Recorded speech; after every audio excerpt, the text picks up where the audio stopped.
The American Civil War wasn't just a series of battles fought by soldiers. It was a conflict that wormed its way into every single home, every farm, and every city, and it completely turned Southern society upside down. And right at the heart of that massive transformation, it was the women. We're going to dive into how the war didn't just bend the old rules, it shattered them, forging totally new roles for women across all lines of race and class. This one sentence from the diary of a young woman who lived through it all just perfectly sums up what we're talking about. The change she's describing wasn't temporary. It wasn't something you could just go back from. It was a deep, fundamental shift in what it even meant to be a woman in the American South. The old world, it was gone. For good. So, before the war, the ideal Southern white woman was supposed to live in what they called the separate sphere. It was this super rigid idea that her world should be totally private, all about the home, and completely dependent on men. She was supposed to be delicate, pure, you get the picture. But the war just obliterated that ideal. The new reality? Well, women had to become public, they had to be political, they had to be authoritative and incredibly independent, really, just to survive. So, what was the catalyst for such a huge, dramatic change? It was the absence of men. Hundreds of thousands of them marched off to war, and they left this massive vacuum of authority and responsibility behind them. All of a sudden, women weren't just managing the household staff. Nope, they were running entire farms, plantations, family businesses. They became the one and only disciplinarian for the kids. And for women who owned slaves, they were now the sole managers of an enslaved workforce. And look, this wasn't a choice. It was pure necessity that forced them into these positions of power they were never, ever supposed to hold. And this newfound authority? It didn't just stay behind closed doors. Oh no, it spilled right out onto the public and political stage, pushing women into roles that would have been absolutely unthinkable just a few years earlier. White women started expressing a brand new political identity. They were organizing aid societies, sewing battle flags, writing letters to politicians demanding they do something. Some, like a woman named Elizabeth Van Lew, even became spies.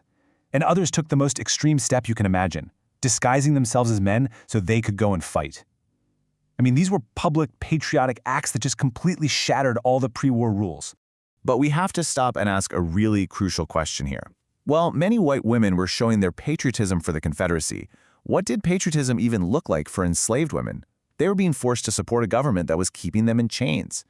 Well, their patriotism was for a totally different cause, the cause of their own freedom. For enslaved women, any act of rebellion was an act of patriotism. When they slowed down their work, they were sabotaging the plantations that were supplying the army. When they ran away, they were robbing the Confederacy of their labor and trying to find safety with the Union. This was their war, and they were fighting it from the inside. Now, beyond the home and these new political acts, the war created a huge labor shortage. It completely upended the Southern economy, and it pulled women into the workforce on a scale that nobody had ever seen before. But this new workforce was really sharply divided by class and race. At the very top, you had wealthy white women. They often volunteered in management roles, and their motivation was patriotism. Under them, you had working-class women, both black and white, who took these grueling, paid jobs in factories or as nurses, but they were doing it out of pure desperation, just to survive. And then at the very bottom, enslaved women's labor was coerced, and they were, of course, given the most physically demanding and awful tasks.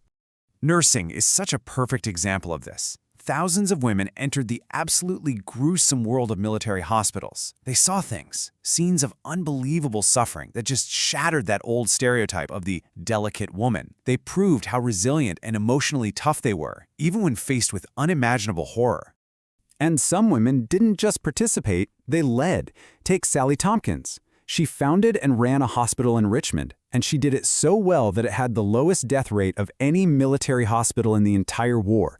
She was actually commissioned as a captain in the Confederate Army. That's how incredible her skill and authority were.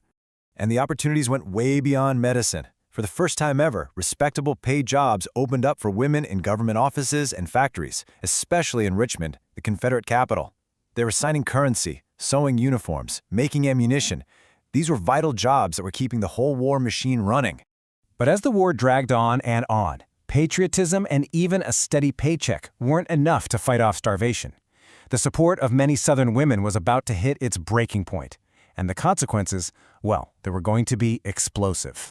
Yeah, that initial enthusiasm for the war just curdled into pure desperation. There were severe shortages, inflation was out of control, and the loss of life on the battlefield was just staggering. It led a lot of women to believe that the Confederate government had completely failed them. Their loyalties started to shift away from the nation and towards the survival of their own families. And the situation got bad fast. By the winter of 1863, cities were just gripped by hunger. And that desperation finally boiled over on April 2nd in Richmond. A group of women decided they'd had enough, and they took to the streets. Their chant was a chilling ultimatum. It wasn't a plea for help, it was a demand, and it was backed by the threat of violence. They were ready to fight for their family's survival.